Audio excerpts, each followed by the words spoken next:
Hello, my name is Pamela Stokes Eggleston, and welcome to You Good, an engaging podcast that delves into the realm of Black wellness. I'm joined by my co-host, Onika Mays, and together we welcome you to the podcast, a space for meaningful conversations, fresh perspectives, a place for us. The You Good podcast is a love letter to our community and an invitation to connect, share, grow, and heal together. We're glad you're about, the multi-billion-dollar entertainment industry and how many people are artists, are writers, dancers, musicians, Right. poets, and how challenging it is to be an artist, and yet how much art is a big part of our society. Mm-hmm. And yet how many artists struggle and how there's such a small percentage of people who make a substantial living or even a passable living Right. as an artist. But it's a conversation that she feels like we should be having, and that the arts should have Mm-hmm. more respect than they do, because artists reflect the times, they reflect what's happening in the world. They can be a catalyst for change, for revolution. I mean, It's unfortunate. I was looking at Instagram and Ray, who I love Ray. Her album is just crushing it. They're saying she's doing well for an independent artist. It's it feels familiar yet different. So if you've been around for a minute, you'll hear familiarity in her Yep. lyricism and Mhm. in the orchestration of the music. She got Hans Zimmer on the record, and there was somebody in her audience that she was performing with, and this person drew a rendering of her, and she said, "So do you have a business or what?" And they said no, and she was like, "When are you getting the business?" And I was like, we don't hear that conversation like that Right. anymore. Like, when are Right. you? And everybody in here will support you. And then the audience started clapping, and Oh, it was so beautiful. And it looked, I mean, I couldn't see it, but it looked like her from where she held it up. wow. She was like, well, at least have a side hustle, because you are talented, and we need to support, and everybody will buy your art. And it was so nice. It was Oh, just nice to see that. And I think that that's where we have to go. This isn't a choice. I mhm. think people think art is a choice, and it is not. My sister has taught me that it is a Yes. necessity is in these chaotic times to Mhm. see things that are beautiful, Yep. to see things that are also disturbing, but that push us into doing something or moving in a different way or thinking differently or loving differently. I saw Flowetry. I was Yeah. jealous. I was Yeah. jealous. Andrea surprised me with a I was surprise date jealous. night. They were amazing. I mean, even better when they were at their height. It was incredible, but what was also equally as incredible was the audience. And it was just all of us dressed up, having a good time. Mhm. And it was a party. Like, it was a party. And you could feel the joy and the love. And it was so incredible. And I was like, Mhm. this is what we need right now. Like, we Mhm. need this connection. We need just to blow off steam, but also even remember, because art is so important for me. And as I was listening to, like, Say Yes, I felt Oh, like, one of my favorites. Oh my. I know, it was like I had a foot in the present and a foot in the past, but it wasn't like being trapped in a memory. I really felt like I was in two different timelines. And it was just so powerful. Like, this is why art matters. It's good for our nervous systems. We can time travel with it. We can create change with it. It was really a spectacular evening. It really was. I guess you're gonna keep Andrea. That's a good date. Oh, man. Man, that Man. Floetry, oh my goodness, so many good memories. I've seen Mhm. it's been a while. I think I saw them before they split and did their separate thing. Yep. I think I saw them before Yep. that, and I loved it. Did they really? But I mean, I think concerts never went away, but concerts are coming back because I think people need community. They need to be in the room with people mhm. who they feel Mhm. and that have the same thought patterns, beliefs, morals. And it feels good to be around those types of people Mm-hmm. in community, listening to good music, feeling the vibes, time traveling, as you said, and holding each other. Mm-hmm. And I was looking at, I guess Bruce Springsteen kicked off his tour. How I many would see times Bruce is he's Springsteen. touring? I would see him in a heartbeat. I don't know where he kicked it off. He went right into, you know, what his political beliefs are. He didn't even care. We're going to pray for the men and women in uniform in Iran and whatever. And then he started off with war. Huh. What is it? He just kicked it off. Bam, you know, just kicked it off. Like, you know what you're getting. You know Ugh. what you're getting there. And so you go there because you know what you're getting because you have similar beliefs, Mm-hmm. similar morals. It's like I would Mm-hmm. go see Jack White in a heartbeat. Yeah. Oh, in a heartbeat. In a heartbeat, in a flash. If he comes to Mm-hmm. Jersey, let me know. Yeah. Get me. I will drive. Ugh. But yeah, I think people want that community. I think COVID created an environment where you could put your head down and do artistic things. Maybe you were knitting, you picked up knitting, maybe you picked up the drums, maybe you started writing again, and then the door opened Mm-hmm. and we had to go back outside again. And it felt like things dropped off that we picked up. You said you were making bread at some point. Yeah. You were, or trying, attempting. And, Tempting. but people, it felt like, excuse me, people went right back into the normal mess that in a way had gotten us there, had gotten us into this COVID period. It wasn't Mhm. just the disease or the virus. It was the disease of the mind, the disease of the heart, and what was lacking. And that was on full display. Mm. It was on full display because COVID, the air got fresher and clearer. I know you noticed this. The plant said, thank you. Everything I planted was growing like nothing, like squash, any food, herbs. It was growing like I have never seen before during COVID. Like the earth said, we're tired And of the you. I wonder energetically about the stillness too, right? Mhm. Because we were inside, so we weren't creating all of this chaotic energy. Right. And that energy that, Mother Earth has to hold Mhm. could go back Right. to where it needed to go, taking care of the land. And, animals were out and all of that. And I don't think the world is ever going to be the same. It won't be what it was before COVID. And I do think that people are there's a lot more spirituality, I think, because of everything that's happening. And we see that. And I think a lot of people got spiritual during COVID. Mm. And I think people are embracing the arts again. And I think they're embracing it too because they need something and they need community. I don't always know if people even understand how important it is just for your spirit and for your health that, the National Endowment of the Arts was necessary, not just, to support artists because it's good for us. It's good for people to be engaged with the arts. I mean, didn't JFK like regularly convene with sci-fi writers and poets and artists and talk to them about their envisioning of what the world could look like? And didn't Obama do that too? Weren't there I know there were a few Yes. presidents who regularly sat with writers and especially sci-fi writers in particular to Yes. talk about the future. I think I do remember Obama giving the Congressional Medal of Freedom. I get them mixed up to Toni Morrison and Mhm. to Joan Didion. Mhm. And I felt like he did that more than the previous president. I felt like it Mhm.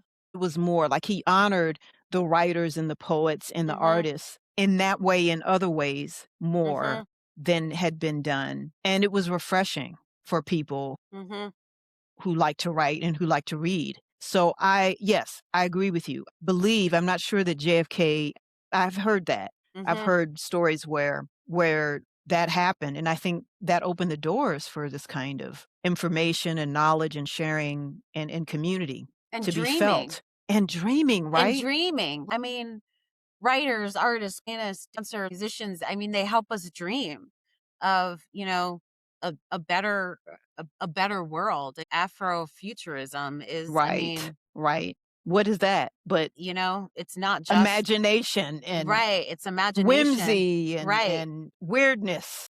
And And talking about what can be, what should be. I mean, Octavia Butler, yes, prophet and visionary. And dreaming's good for us. I mean, we can't just live in logic. We can't just live in trauma. We can't just live in pain. And we can't just live like in mindfulness or spirituality. Like there needs to be elements of laughter, of dreaming, of connection. I think it's so important. It's why we have like, poet laureate, mm-hmm, a poet who can speak to where the mm-hmm, world is, a mm-hmm. poet who can articulate from their heart about who we are as a people. And I think that matters, and I think we need to be having more conversations about that. And it's criminal that this regime is ripping away culture left and right just to be diabolical, right? That's it. Just to be a distraction, Mm-hmm, mm-hmm.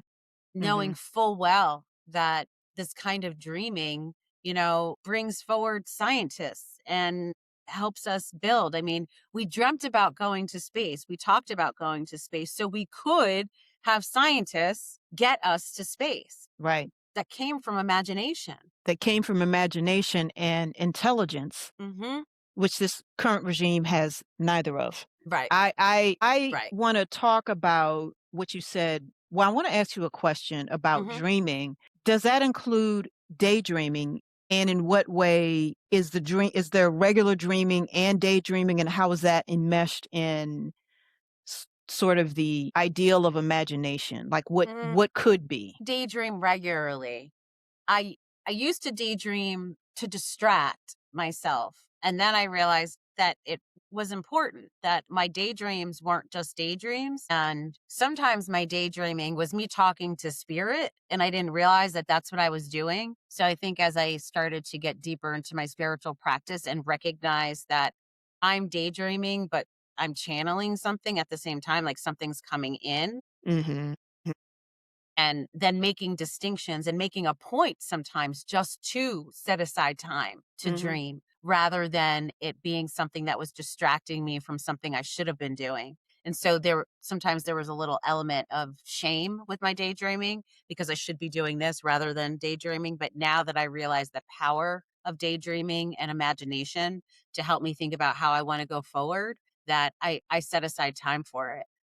Like I have this big yellow chair in, my yoga room / office, and I sit in it sometimes and just dream on purpose. Different than the dreaming that I do at night. But ideas have come to me then too. Yeah. What do you think about daydreaming? I think it's essential. I used to do it as a child often, along with talking to myself Mhm. and whoever would listen. Mhm. And then it gets beat out of you by society. So you do feel guilt around, I'm doing my quotation fingers here, but just sitting and pondering and thinking about life. And then I return to it because it helped my writing, because it helped me figure things out. It helped me bring my ideas to fruition. So with the intellect comes the time and space necessary for daydreaming. Dreaming, on the other hand, where you sleep, where perhaps you have some insight, where maybe you are woken up by spirit Mhm. and you need to jot something down, is also essential. Mhm. That's more disruptive to me because, I like my sleep. Mhm. However, I am obedient in that way to what messages I'm receiving in that. And that's also helped me work out problems in my career, in my writing, in life in general. So I agree with you. I've returned to daydreaming, and it's something, like you said, I don't, it's not necessarily for me like I'm going to go sit in this chair and daydream. Like it comes up where I may be in the car and I take a deep breath before I go into the grocery store, and it may be a 2-minute snippet, but it's like, "Ooh, that was Mhm. nice." Mhm. Or it may be in Shavasana when I'm supposed to be allowing the witness to see, but then something creeps in Yeah. where it's juicy because I've had this 5-minute Shavasana after I've moved my fascia and Mhm. cells and muscles in a way that have shifted the energy and created the space for daydreaming. And so that's where it happens on the yoga mat sometimes Mhm. for me. You said something interesting before around the just sitting and not being allowed to just sit. And I think about us and how productivity has been like literally beaten into us Mhm.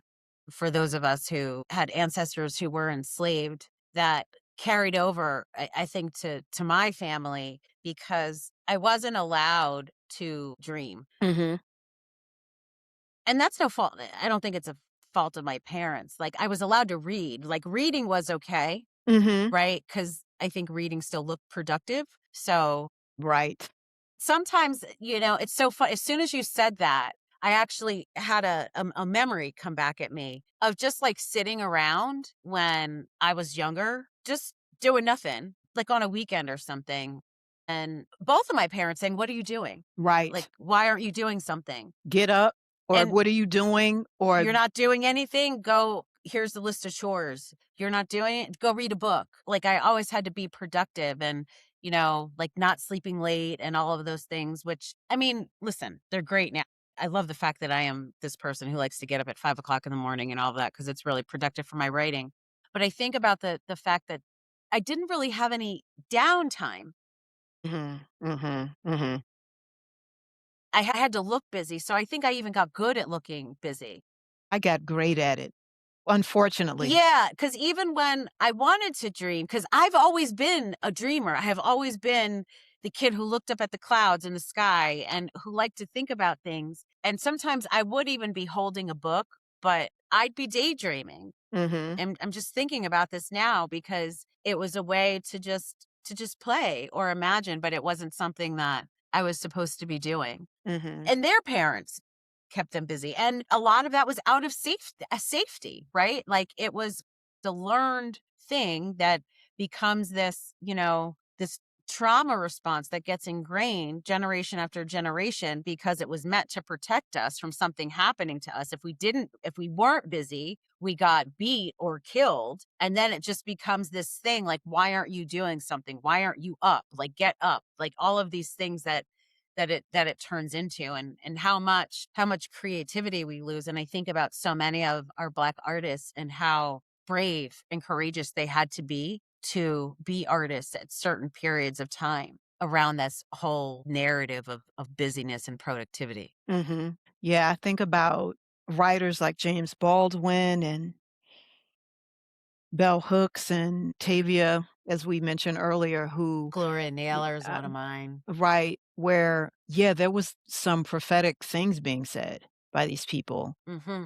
You can't tell me they didn't daydream. They Mm-hmm. didn't or dream or daydream or talk to themselves or talk to the characters as they saw them in front of them. Or you can't tell me that that didn't happen Mm-hmm. when you read their work. And when I see a piece of art, when I go into a museum or an art show and I'm connected with the piece in front of me, especially if it's visceral, it's like, what just happened? It's the same energy. Like, what were you thinking when you put this together? And Mm-hmm.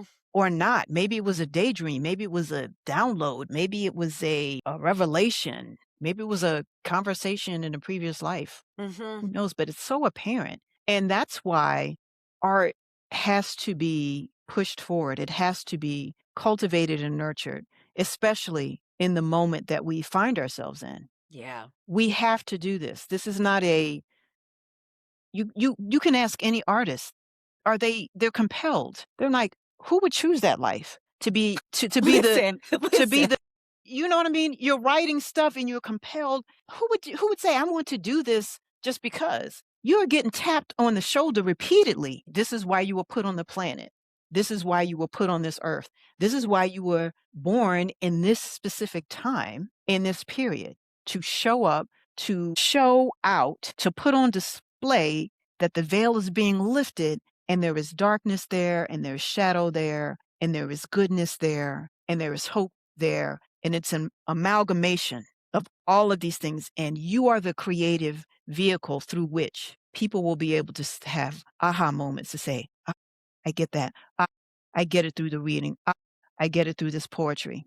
I get it through this sound. I get it through this lyric. And that's what folks are trying to destroy. How do you defund the National Endowment of the Arts? And you have these local theaters who are scrambling for grant money, local theaters who are scrambling for grant money, trying to keep basic Shakespeare play going. I mean, it's just crazy to me. That's what we're like. I was just having this conversation with Andrea a few days ago, like just talking about so many of the working artists. Like, I'm not talking about our celebrities. I'm talking about, people who are working artists making a living, barely making a living, creating their art, and how grateful I am for them and how necessary it is. I mean, we're included in that. I mean, we're both, we're both those people. And it's not about fame. It's not about getting famous. It's about being a writer is something I have reluctantly avoided my entire life. Because if I wasn't going to be super successful, it didn't seem like something I could pursue. It didn't seem like a viable thing, but I was always writing. Like, it gives me a lump in my throat to think about how much I stifled her for decades. Because society tells us to do that. Yeah. I mean, Yeah. I've been writing poetry since I was 5. Yeah. And then something happened and society said, because I don't know if it was necessarily my parents. I can't blame my parents for that. My dad has been supportive in everything I've done. He supports my sister. So I can't even, you get around people and you have mentors and people who say things to you out of their own fear and spite and, quite frankly, jealousy. And that becomes the thing that you move towards. Yep. And so next thing you know, you're in corporate with 5 degrees. Yeah. Doing what you're supposed to be doing, quote unquote, supposed to be doing, making the money. I'm doing well now. I can afford this and that. Something is missing. I feel it in the center of my chest. It's missing. She keeps calling. I have to listen. She keeps showing up in my dreams. She keeps showing up in my daydreams. I have to start writing again. I have to do this. And then when you do the thing and everyone that you didn't know were reading you or paying attention to you or following your artist moments comes out of the woodwork and says, this is great. You should do this. This is great. You should. That's why I wrote a book. I won't even tell you how many people. When are you going to write a book? And I was like, I need to nurture this person, nurture this being that is slowly breaking through the shell that I've created. Yep. I'm in the process of nurturing that. And I think artists, if they haven't gone through that like we have, and they've nurtured that the whole time, in spite of society and friends and sometimes family telling them that they're not going to be successful and you're not going to amount to shit, why are you doing this? They do it anyway.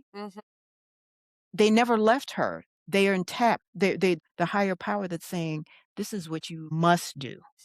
This is why you were put on this planet. This is what satiates you. Yeah. And I think about artists who are called to create. And I also think about folks who wouldn't call themselves artists, but finding ways to bring art into our life, to make our lives beautiful, is also so important. Like the home cook who is a genius, the person whose home is decorated and you feel the energy and the love the moment that you walk in. House Beautiful did an article, I think it was a couple months ago. My sister wrote a really beautiful piece about it. It was like how aunties inspired interior design, and thinking about just how showing up and making your life beautiful is also a form of expression that I think we need to be embracing. And it's not necessarily about even being acknowledged, but what it can do for us, for our own heart, for our own spirit, for our own community. And we do that. I mean, we as a people are artists, the way that we have been able to create this life, this culture. Yes. That we are artists even naturally. Yes. Just in how we move. I agree. It's in our dress too. It's what we wear.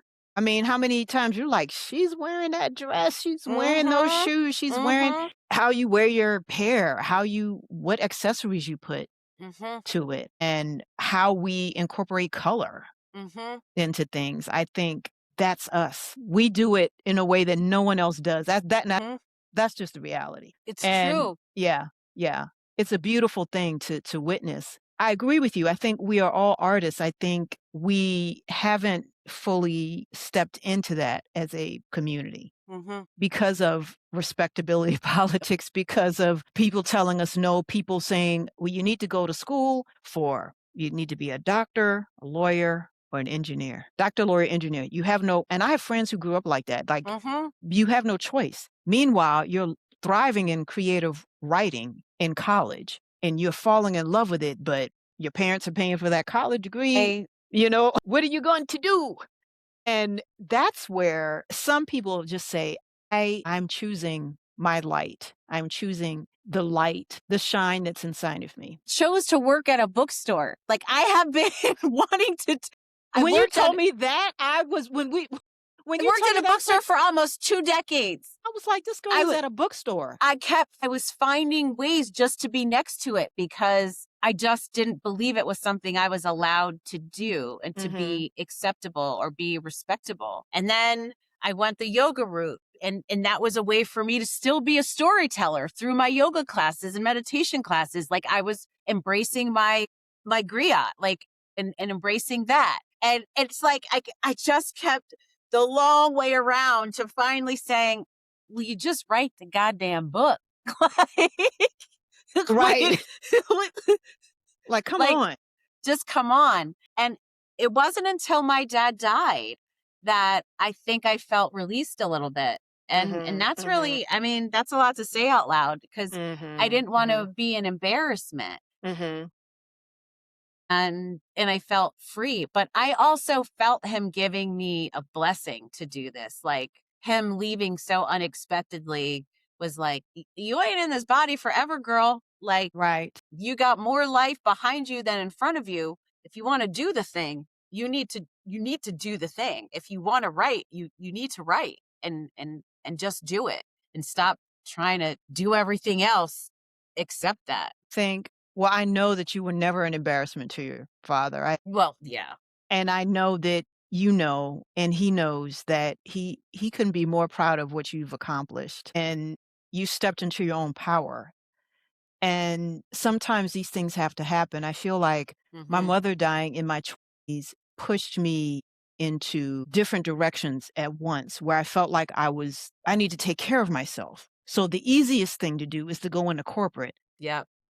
And I'm going to do things that I like. I'm going to slowly pick up writing again. It was sporadic. However, I picked it up, poetry here and there, little pieces I would write. I also did things that were fun. And then I found yoga. And to your point, there's an element of storytelling, but also there was an epiphany I felt like I was coming home to something that I had been missing. And next thing you know, I have a whole ass yoga career. Yeah.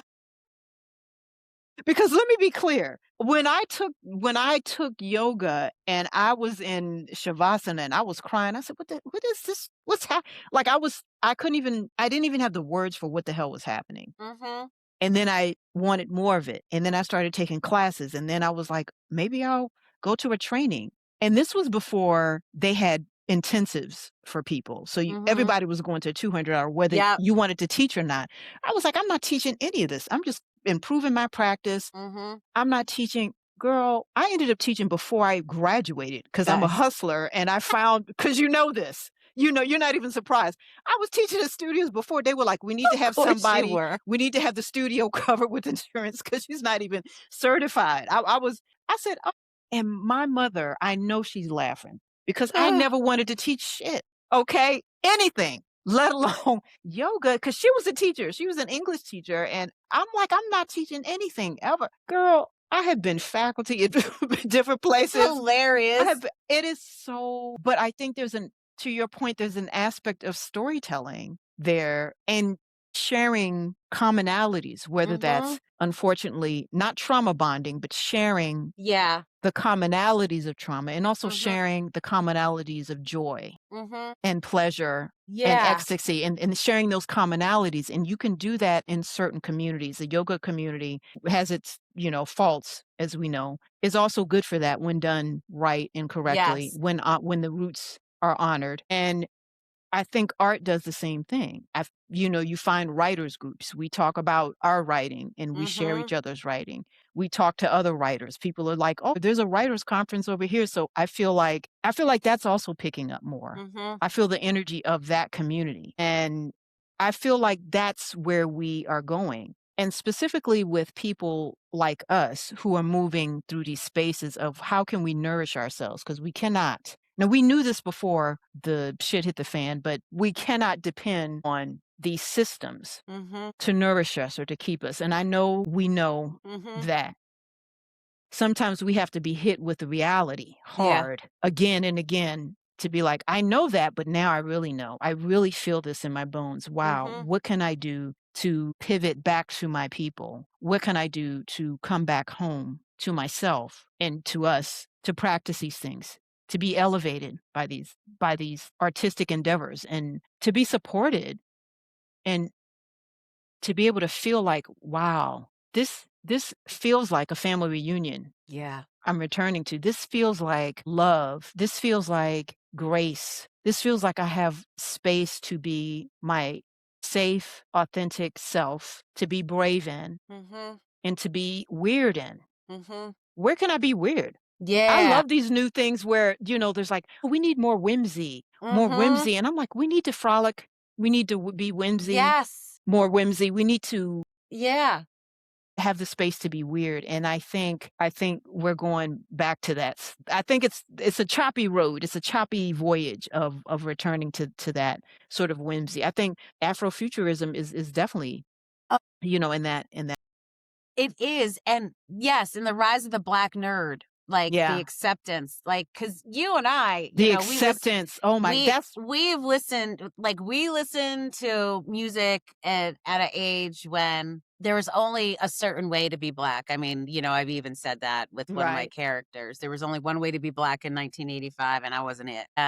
But it seems like as much as there's still a narrative of some black people saying like, oh, she thinks she's white and that kind of thing. But there is also, I think with younger folks embracing what blackness can be. And I think artists have really helped with that, there are multiple ways to be black and artists show us that. They show us that we can have fun, we can be weird, we can be silly. And that we don't have to have this mask all of the time and that we can peel it back and okay to not have to perform. Sometimes I think there was an element of blackness that was performative to some degree and in order to protect ourselves from what we had to deal with outside of our communities. Then that got stolen and appropriated. And so there's like almost a reclaiming of who we are. And we're starting to do it not in relationship to whiteness, but doing it Right. just for us. Like I think about on Instagram, these two kids who ride on a bike. Do you remember? Love them. I love them. And So they're you know that singing. happens in my neighborhood. They're from my You neighborhood. told me that, and I'm so excited. I Making just the way downtown. town, yes. I was like, oh my God, I It's love it. they bring me Whimsy. such joy, whimsy, and it's a redefining of who we are. Like you're not going to tell them how they need to be black, and if they want to ride on a tandem bike singing 1,000 miles, and they are going to do that. Hmm. And I love that. I love that for young people. Like it's magical. It's magical and it's about damn time. Mhm. You know, I saw on Instagram, this was a few months ago, black men frolicking. And Oh, I followed that entire, are we frolicking today? Are we frolicking? And they just be running through the grass, running through the fields. The hills are alive with the sound of music and all of that jazz. It was great. It's great to see the joy and the happiness, which we need to have and mhm. also be informed. Like we Mm. can do both. We can do all things. We are not monolithic. I think when people say black people aren't this or that, that's what we mean. And then we also double down on the meaning. I think people say it, but do you understand that we are so diverse? Like Black people and where we come from is so diverse, and that should be applauded. And some people are saying things to you. You act white, you talk white out of fear, out of not having access to the opportunities you had, out of jealousy, out of I want to know more about it, but my homies may not like it. It's a whole bunch of Mhm. things there. Mhm. And you and I have had these conversations offline, like, what does that look like and how do we show up when we are at college or when we are at certain places or when we're in meetings? I made the decision early on in my life that I was never going to be one of those Black people who were like, I'm the only Black person in the room. How can I bring somebody else Mhm. or not? Like, I'm not going to do that. I don't want to be like, I'm the only Black person in the room. Let me pat myself Mhm. on the back. There's Yep. nothing. What are we talking about? Yeah. That's Ugh. crazy to me. That is a psychosis, and that is steeped in uh, patriarchy. That is Mhm. steeped in respectability politics. That is steeped in all of the things that people say they don't ascribe to, but you're ascribing to it in your actions as you move. If you've been at a company for 5, 6, 7 years and you're still talking that mess and you didn't bring anybody up, you didn't see nobody came in through the company as an intern that you saw promise in, that you could mentor, that you could do anything with. This is where we are. Mhm. And if you don't want to do it, then move aside. If you want to, then you're not going to be in this group. There's some people that look like me that I don't want it to cook out either. Like, let's keep Mhm. it. Don't come. If you're not about that, if you don't think art is important, if you don't think leveraging each other is important, even if you come from a different background, which is going to happen, if you don't think encouraging people to write, to do art, to go to fashion school, whatever that may look like as it relates to your what are you even doing? I Yeah. think it's just a waste of time. You're wasting people's times and you're wasting folks' times who are committed to developing community, to keep pushing and moving towards equanimity and spaciousness Mhm. and openness at a time when we're closing off. And Mhm. I do feel that happening, honestly. I feel because Black people do this in spite of things that are horrible, we're going to find ways to tap into joy and in light and love and all of the things. We're going to find ways to do it in spite of all of the things that have happened to us, which is why they Yeah. can't stand us. Okay, let's. I think there's going to be another renaissance of Mhm. art that Mhm. is going to happen. And this happened the last time Yep. that person was around. Like there was a resurgence, and we Mhm. saw that there was pushback from Mhm. companies, and we saw the introduction of DEI and all of that, and Mhm. we can see now how phony it was because it just went away so quickly. So it wasn't something that was woven into Right. our culture, because it couldn't be, because in order to do that you have to address what the real issue is, and the real issue is anti-blackness, and until we actually say those words out loud we will not ever be talking about dismantling systems. Like, that is the only way we are going to get to the bottom of all of this, by admitting that this country was built on anti-blackness and on black bodies. And until we acknowledge that, until we heal from that, we are really just putting band-aids on, a bullet wound. But I Mhm. digress.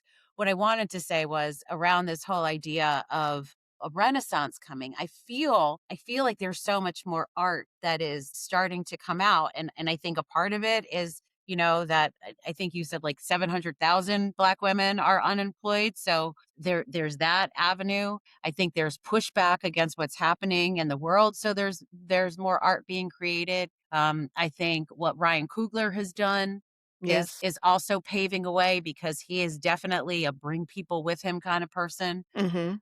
So there's more black books that are coming out more than ever before. So I am hopeful. Am really more hopeful than I have been in a while. Me too. I feel like I the renaissance is coming. And the Mhm. renaissance always comes when there's a lifting of the veil and people have Mhm. to see the muck and they have to see through the muck. Roland Martin calls what we may be walking into a third Reconstruction. So consider that for a moment. So we know the first one, and then we know the key points in history, period, but where Black people were being systematically fought against. I mean, harder than normal. The third Reconstruction. And what does that look like? We'll be fine because we know how to build from scratch. Hello. We're artists, so we know how to create from scratch. We are dreamers. We are daydreamers. This is in our DNA. Like you said earlier. So this won't be a thing that we run away from. Yeah. When it comes. And it's coming. The veil is being lifted. Yeah. All of these things. People are doubling down on their misogyny and hatred because that's the last straw. That is the last bastion. Yeah, the death throes. That they have to hold on. Yes. You know. It's the death throes. Like, Yeah. I have said that. I feel like this is the death throes. And we know that when something violent is dying, it tries to take everything with it on its way down. So I think this summer, I think the summer is going to be hot. But I felt a shift. Like when I saw Sinners felt like a portal opening. I agree. Artistically. It felt like it was more, well, obviously it was more than a movie, but it felt like there was a visceral, when I saw it in IMAX on the big screen, I said, this is good. This is good. You know, this is okay. Got Black people. Okay. The Ku Klux Klan. When it got to the scene, the scene, I said, this is some different stuff here. This is different. I didn't know about an Oscar or anything, and I really didn't care. I'm glad that they won some Oscars, and that was so magical. I mean, I remember sitting there thinking, this is so incredible, and everybody's going to see it. Like, this is so incredible, and the Asian woman's relatives are right there. Their ancestors are over there and over. This is so incredible that it was heart-opening. It was heart-wrenching and heart-opening at the same time. And you could see why Remick was like, I want to see my family. Okay? It was so, and the way that was woven into Irish history and Chinese history and Black, and the Choctaws said, I see you. We told you. The sun's going down. Sun's going down. He said, yo, sun's going down. We got to get home. He's like, yo, okay. So I said what I said. Gone. And that was, we cannot deny. And the dirt roads, I remember seeing those dirt roads in my, going to visit my mother's relatives in the country. Like, it was just so, it was resonant beyond words. I had to sit with it. Yeah. We went out to dinner afterwards. I was like, I have to sit. It was quiet because there was so much stuff going on, but it was also a community building. When we went in, they were like, stay for the credits. Don't leave after. People that you don't know. Yeah. We were telling ourselves, they were telling each other, stay for the credits, stay here. It's so good. It's so good. And we're like, okay. You know how you hear that and then you go see a movie and you're like, yeah. Pshaw. Yeah. But this, it was, man. And I remember telling my sister, and she was like, is it a horror movie? And I said, yeah, not really, because I really wanted her to go see it. And then I ain't gonna lie. But I was hemming and hawing, and she was like, I'm going to go see it. And she was like, that was a horror movie. It was, but it wasn't. It was horrified. It was pretty violent. It was horrifying. She was not lying. But I was like, but everybody talks about the scene. And how magical it was, and how well put together it was, and how everybody moved, and the nuances with the types of Black people. This is what let's move away from the scene and the Black people in it. You had the hoodoo woman, you had the woman who was, I don't want to say the word because it might be offensive, but people thought she was white. Right. But she was in there with them, and Remick was like, she's in there, and I'm like, Remick, do you understand? Do you understand that she was passing? Anyway, okay, do you get it? And all that, and all the nuances of that, and how Black people show up, how Black people, Sammy. And how they need to be supported. The scene at the bar when somebody had a drink and he only had he had some. Was it Stack who was like, we're only taking real money here? Or was it Smoke? I don't know. But remember the scene that I was talking about? Right. And they were like, Annie, do you know how hard? And Annie was like, do you know how hard? This is not just about money. This is, and if you want this to last, if you want this to stick around, this is what Right. you're going to have to do. And I Right. was like, that's what's so important. It's about just the community. Don't get caught up in the capitalism. Don't get caught up in the money. And that's what I think we also have to remember around art and when we're making it. Like, yes, do you want to be successful? Of course. But if you are called to make art, if you are called to support people, that is what it's about. And Hmm. a way will be made for you A to do way will that. be made. And Yeah. it may not be today, may not be And tomorrow. it may not be the way that you think, It may right? not be the way that you planned or the way that you think. That part. Because you couldn't have told me, I couldn't have written this story. Mm-hmm. I couldn't have written it for Mm-hmm. myself. And I'm so much more better for it, for the experience, for the ride. Even though I was like, why was I dealing with this person over here Oh or my whatever? gosh. And You yeah, know, you think about some of the pain, yes, and you're like, oh, but I mean, so much better here for it. we are sitting talking about it.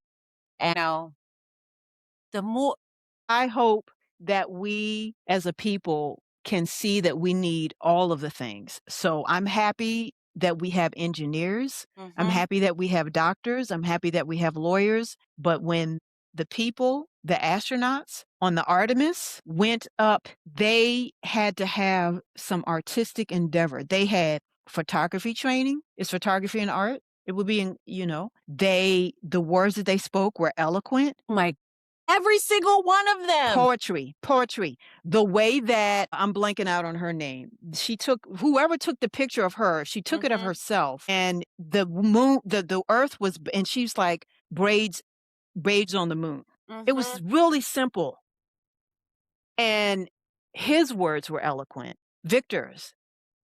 And the Canadians' words were eloquent and how he lifted up the indigenous people that helped him get there. I mean, and the way that they said, we're going to use silence to ignore this clown. hmm And with twiddling, literally doing this, twiddling their thumbs and laughing. hmm That's how you do stuff. That's how you do it. But they When were artists too. That yes, they had he went to engineering school, he had to go to flight school, he had to all the math, all of the STEM stuff. you know what that called back, because I know you saw this. I know you saw Contact with Jodie Foster. That is, oh my God. Do you remember the scene when after she goes through the wormhole and she comes out and she's looking out into space and she said they should have sent a poet, Yes. and she says they should have sent, because she's crying and she can't even articulate what she's seeing, and she's like, they should have sent a poet. And I remember crying the first time that I saw that. I cried through that whole movie.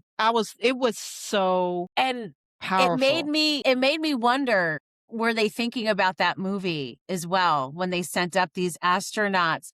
Yeah. Because they were able to articulate the beauty in a way that I think people who might not have been Yes. able to feel that or see that, they were able to speak to so many people. And I also thought about the episode of West Wing where they were doing a mission, I think it was a mission to Mars. And there was Rob Lowe's character who was, the Right. speechwriter. Yeah, And yeah. somebody from NASA, I think, wrote something, and it was really, really boring. And president was really pissed. Trying to remember And that episode, but and then Rob Lowe takes a stab at it, just standing there. And he's like, well, what if it's something like this? And he comes up with this magic, just pours out of his mouth. And then President Bartlett looks at him. He was like, what he said. And it's just that marriage, that art matters, to be able to catalyze people to change, to revolution, to want more. We need people to be able to touch people to do that. And artists can do that. And to be able to tap into the artists inside all of those astronauts was, I think, the perfect blend of what needs to happen in order for us to get to the next place in the world, because we are in a new place and we are going to have to rebuild, and art needs to be a major part of how we do that. it was incredible. Mm. I might have to go watch Contact again. I actually think I'm going to tonight too, as I'm packing. I was thinking of Interstellar because that was probably one of my favorite. Mm-hmm. It did pull at the heartstrings, and I can't think of the other science fiction movie I loved, but yeah, Contact, hands down. because at the end, they were like, "Oh, you didn't go anywhere. The ball just dropped." I said, "She went out of this world, literally." Like, she was And Angela Bassett was like, then why did the tape play for right. And she was trying to figure it out. Like, they were Mhm. all in yeah, but we saw the she was like, "But-her." It Mhm. was so I'm gonna watch it again. Ugh. I mean, when she saw her father on the b Out on the that beach, beach. that it was just incredible. And what kind of creative mind said, "We're gonna write a science fiction story where she goes traveling, but it's a spiritual one, Mhm. and we're gonna make it believable." That's why you need daydreamers. That's why you need artists. That's why you need creatives to be able to put those ideas on paper or celluloid or wherever you gotta put it, Mm. in clothes, in jewelry, in perfume, in food. Where are you gonna put it? In writing? Mm. Where else can you put that, you know? It's just been a joy watching the whole Artemis. I'm a nerd in that way. Mhm. It's been incredible, and everyone's talking about his speech and how he piloted the plane, the ship, and how incredible they had was to work with them, how they were saying the trip was too short because they got so connected. They were so connected, so in community. It was Watching them cohesion, hug cohesion. when they landed, watching that hug, like, it brings tears to my eyes, the way that they were like, they were what we can be. They were what we can be. And it was such a light. It was such a light. And I know they've planned this for years, Mhm. but who knew that they would really be welcomed beyond compare. Like, who knew that we needed this? I read somewhere where somebody was like, "I want season 2 of Artemis. I need I season want 2. season 2. Yeah. We need this was too fast. Yeah. We binge watched. Yeah. Please, can we have a season 2?" Yeah. I think I'm gonna go have to watch Contact. I'm gonna have to go rewatch that episode of West Wing. Oh, the Amy Adams movie where they make Arrival. Arrival. Now, Arrival, remember Arrival took me out. Like, Arrival had me done I because was she was I would was you not still okay. I was not okay. Knowing that your we're Ooh. giving spoiler alert. Knowing that your Uh, your daughter ain't gonna uh, make it. Would you make these changes? Would you do whatever? I was done. and that she could live it all at the same time, like living it all at the same time, and time's not real, and all of it's together. And I remember watching that, it broke my brain because I was like, this is it. Like, they have captured what is really happening with time and the universe And they and tried to tell y'all. timelines. And then the people came and tried to help you and tell you. And that is a movie you need. If you have not seen Yeah, you have to Arrival, watch it. go see Arrival. It is so moving. I mean, I was inconsolable, not just over the storyline, but over how they captured like experiences that I've even had, like with meditation. Yes. I wasn't sure if I was going to mention this, but I am going to mention it because why not? Like, there are times when I'm watching particular shows from like the 80s where I feel it's not nostalgia that I'm feeling. Mhm. I feel the timeline open. Mhm. And it's not with every show. Like, I've written about the experience, like when my dad died and he came to let me know, and that I got this pull to Yeah. watch Taxi. Mhm. I was transported to a time. It wasn't a memory. And I called it nostalgia because I couldn't articulate it. But That's right. after seeing Arrival, I was like, no, it wasn't a memory. And it happens, and this is going to sound weird, it happens with Law and Order. There's something about the closing credits when I watch Law and Order where I am literally standing like in the 90s and present at the same time. And I truly understand that time isn't what we think it is. It's not this linear thing. And Mhm. for me, my way to get there is through television and movies and books because that's my medium. So I can transport. I'm sure you can do it without a television Mhm. show, but I think that's why that movie was so powerful for me because I have had that exact experience of recognizing that time is not linear. And Interstellar did that too. Interstellar, I mean, they called the thing the Tesseract. Mm-hmm. And Arrival, definitely. My chest hurt after I watched that. Like you Mm-hmm. said, your brain broke. I said, what? My chest was hurt. I said, I need to take a break.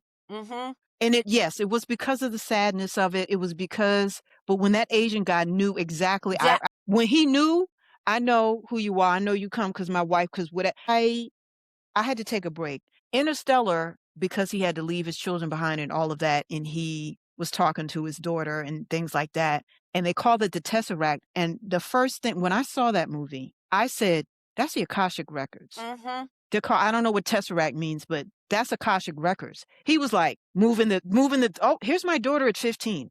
Here's my daughter time was just whatever it was. Time was whatever it was. He pushed the watch. And the watch, and girl, that was, Yeah. I was like, do we have to travel to space? Like, he had to give up a lot to be able to, quote unquote, prove that time is not linear and you can move objects and all of that. And it was the most beautiful and heart-wrenching thing I'd ever seen. Because when he got back, his daughter was what, 90? What was she? It was amazing. And you have to have good actors in those types of renderings. You have to have, because I felt him when he cried, when he saw his daughter, and it was rough. Mm-hmm. I couldn't watch Interstellar because my heart broke. Like, I was just sobbing. I said, there are people that will have to do this for mankind, for humankind. I feel like we're closer to that than I want to admit. Yeah, I think so. I think the travel around the moon with Artemis, I'm glad there were women in the, what do they call it, control room. Mm-hmm. I'm glad it was named after a goddess. All of that. I'm glad they had a woman on the spaceship. I think we are coming into the time, and everybody, I felt like, was in their divine masculine and divine feminine. Yeah. And that's what people are resonating with, all of that. If you believe in that type of thing, it was everything. Mm-hmm. There was no toxicity. There was no, okay, she's a woman, she can't. There was none of that. There was no, oh, he's this. Everybody was like, cohesion. There's a mission. There's cohesion here. Mm-hmm. And that's where I think science fiction, which is why I love it so much, aspires to be.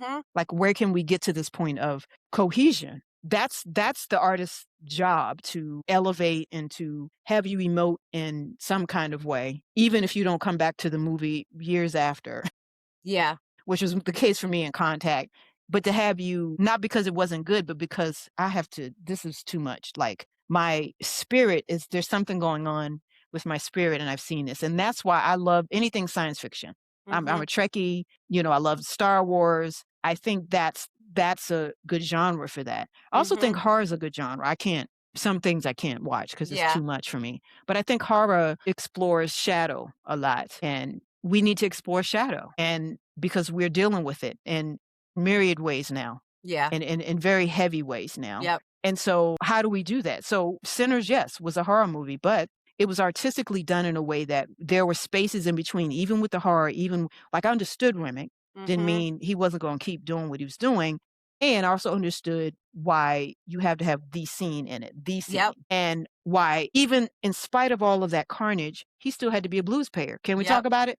He still had to be like, I got to follow. This is in me. This is his dream. People died, but that was the art, right? Right. Like, it had to live, right? Because it wasn't just something fun to do. It was a necessary part of contributing to the world, and it was a calling.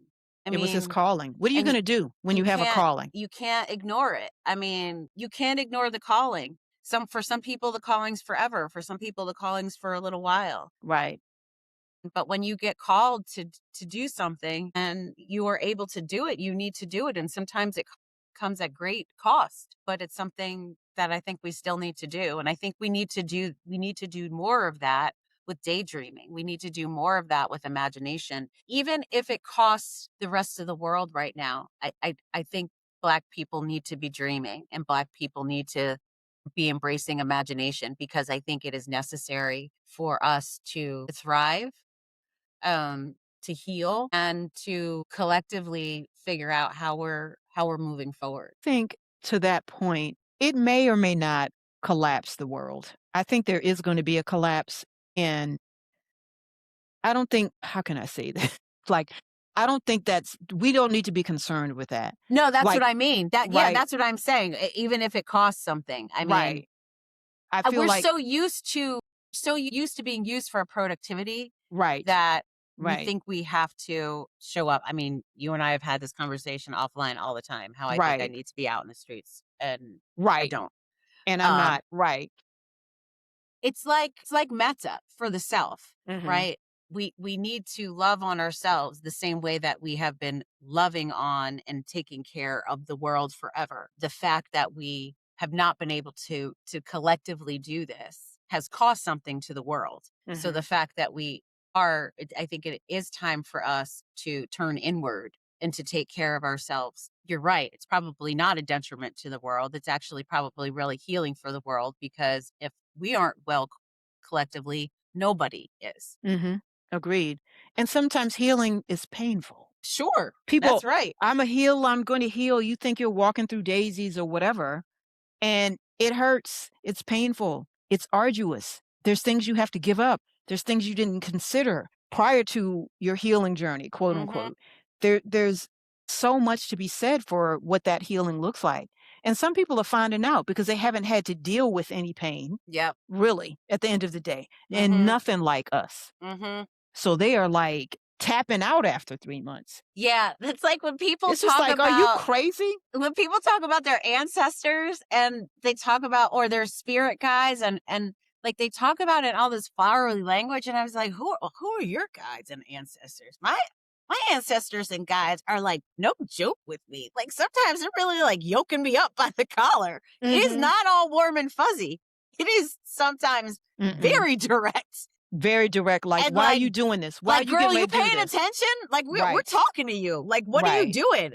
I'm like, Right. this is not warm and fuzzy and soft. It is really kind of harsh. And I'm listening, but But that hurt me. That hurt my feelings. And they're like, yeah, because uh-huh. that hurt my feelings. You'll be all right. You'll You be all got the right. message. Like, Yeah. damn, damn. Yeah. However, it is in the not so subtleness and in some of the abruptness that got me back to writing and back Yep. to being with nature and back to being creative in other ways. It pushed me. And so I'm going to listen forever, regardless of who said I'm not going back. Like, people they do push pull and then I'm opening up too much. I don't want to, I'm too nervous about it. Mm-hmm. And I remember a story. I can't believe I'm getting ready to share this, but it just came to me. But since you shared some, I'm going to share it. Where my mother was like telling me a story because when I was growing up, I wasn't the best listener. And so she had to she was telling me stories to become a better listener. She's trying to make her oldest child be a better listener. She did her a great job. So she told me this story about how she could see stuff before it was happening. And she didn't say it in the way that I'm saying it now. Like we have Mm-hmm. different language she used. And she said she learned how to turn it off, Onika. She turned it Wow. off. And she said, I turned it off because it scared me. Meaning you saw some stuff she saw some stuff and she told me. She didn't tell it. She would sit me down and tell me, I will say things like that. Wow. And so it scared me because it was like, I know she was warning me. Mm-hmm. And I was like, why is she telling me this? I Mm-hmm. was like, oh, that's really, oh, mom, but you could be open. It's like a fortune teller. Like I'm a Mm-hmm. child. So you think fortune telling. She was looking at me like, no, like it was scary. Mm-hmm. Like, oh, it got real. Not like, are you going to wear blue today or green today? Like somebody's life. You understand? So Mm-hmm. she said she learned how to turn it off. And I said, okay. So I'm tipping into the gift. Mm-hmm. And part of me turning that off was I'm not going to write. I'm just going to go into Yep. corporate. Part of me turning that off because she's protecting her daughter, but at the same time, Mm-hmm. that's fear based because of Yep. whatever. I'm tipping into these things and I'm not really expressing myself. So through the art is where the magic happens and Yes. where you can do the quote unquote fortune telling. I had to unlearn that. Like it was subconscious that I was like, okay, well, I'll suppress it, which is, I don't know. I feel like that was the message, but that wasn't her inner self talking to me. Yeah. Right. And so I know that, like, I learned that maybe she passed, but in my 30s, I was like, this isn't the way. Like I had to unlearn that and I had to open myself up. And is it scary? Have I seen things? Have people removed themselves from my lives? We've had these conversations so that I can use whatever my creativity is to allow that art to flow through me? Yes. Has there been divinity everywhere in it, mixed in it? Yes, I cannot deny it. I cannot deny it. Because not that it's been easy, but it's been easy. Maybe not simple, but it's been easy, Yep. to be able to step into these gifts and have my spirit guides help me because I was open. When I wasn't, I ain't hear nothing from nobody. Right. And so, yeah, my mother did that from love and how she was raised and the gifts that she had that she's bestowing on her oldest child because you don't want to be looked at like some crazy person or Yep. freak. Right. Yep. And I know why she did it. And so these things are more acceptable now. But who do you talk to about that? Who do you talk to about those things? Like you and I talk, like we have, I mean, but we have yeah. community around that. But you can't. And- Who do you talk to? It's only recently too. Right. Recently, I mean, in the past several years that I've even talked about it out loud because I just felt like, well, I wasn't supposed to, or I would be embarrassing my family or something. Like respectability really does a number. It really does a number on your ability to talk about certain things because, I mean, I've had experiences since I was a kid and I just wouldn't talk about them because I thought I wasn't supposed to be talking about them or that there was something wrong with me. And so I just didn't talk about it. But you're right. Now that, I mean, gosh, you're making so many things clear. My writing about them is the channeling. And it also shows up when I'm teaching or, sometimes when I'm doing I've been doing, I told you 1 million podcast interviews. Like there's times that I'm talking that I don't even know. I don't know what I said. I know. And you have been doing literally it's 1 million, isn't it?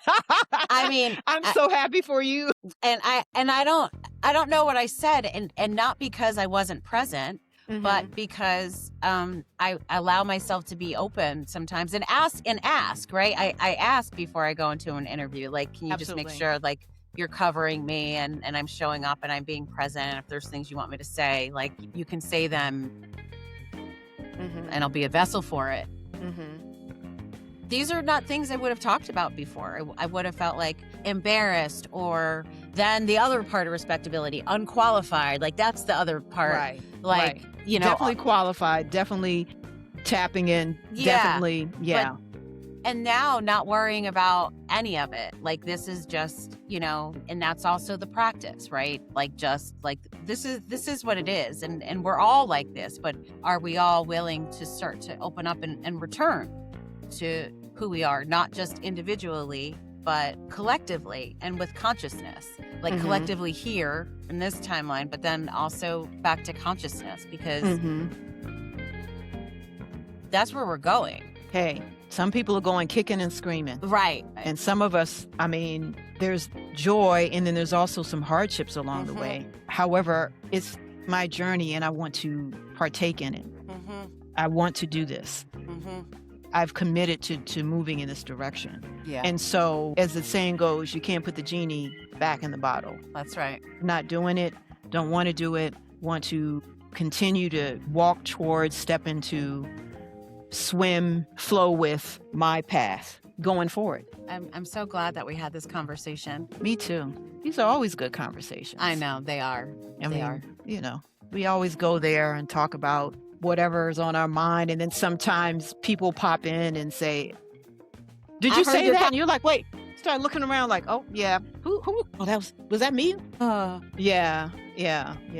Thanks for listening. Yeah. We'd like to know how you're creating art, what you think about art. So let us know. And if you think this touched you and you would like to share it with somebody else, go ahead and share this episode. And we will see you next time. See you next time. Thanks for listening to You Good. Follow us on Substack at yougoodcollective.substack.com. Find us on YouTube at You Good Podcast for Us. Like, share, subscribe to keep the conversation going. Got something to say? Email us at yougoodpodmail@gmail.com. Until next time, be good.